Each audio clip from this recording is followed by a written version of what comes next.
Okay, guys, so these are the third version of our notes for Chapter 11. You're watching this on Friday, probably. Make sure you work hard today. I have a sub again. Several of you have not been turning your work in. I might not let you guys turn things in late this chapter, so make sure you're getting this done, okay? Now, back to the notes. I want to talk a little bit about multiple versions of explanatory variables. And in this little picture here, we see a little diagram, and it's breaking up two possible factors or two possible explanatory variables. And we know that they're explanatory because if you look at the side and on top, on the left there's 30 seconds and 90 seconds. And on the top there's 1, 3, and 5 times. This tells me that these are factors that we can increase or decrease. And so in the notes earlier this week, if you can increase or decrease the factor, then it's an explanatory variable, not a response variable. So if you look at factor A, the length, we can have, I think this is talking about advertisements. We can have advertisements that are 30 seconds long or 90 seconds long. So we split up everything between those two, split them up evenly. But then there's a second factor, factor B, and it's repetition. Maybe this is during an hour-long show or something, I don't know. But maybe we see it one time, maybe we see it 3 times, maybe we see it 5 times, okay? So because we can adjust that, and if this is a television station, and we can adjust that. Oh, we're only going to show it once this hour, or 3 times this hour, or 5 times this hour.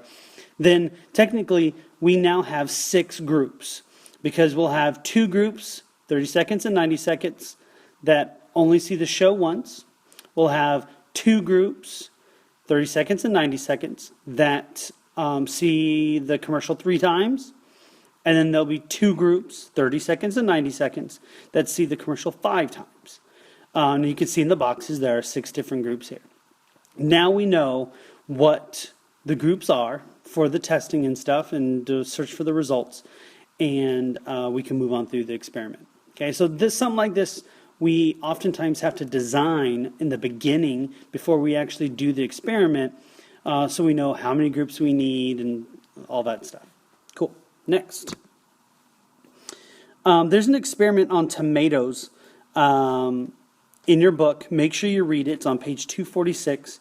We'll probably revisit it next week a little bit, but it's basically saying, hey, there's this fertilizer out there that can make your produce juicier and tastier, okay, or make your tomatoes juicier and tastier. There's several things we would need to plan if this was our experiment. And you see there's a little flow chart there. Tomatoes, OptiGrow fertilizer, that's the fertilizer that they're saying can make it grow better. And then juicier, tastier, okay? So that's kind of the flow. You're going to take your tomato plants, put the fertilizer on it, and then test to see if it's juicier and tastier. But in this paragraph above, or in the middle there, it says, what if we only used half of the fertilizer? Does that still give us the same result? That right there, just that question, by asking that, what if we use half? That is our explanatory variable.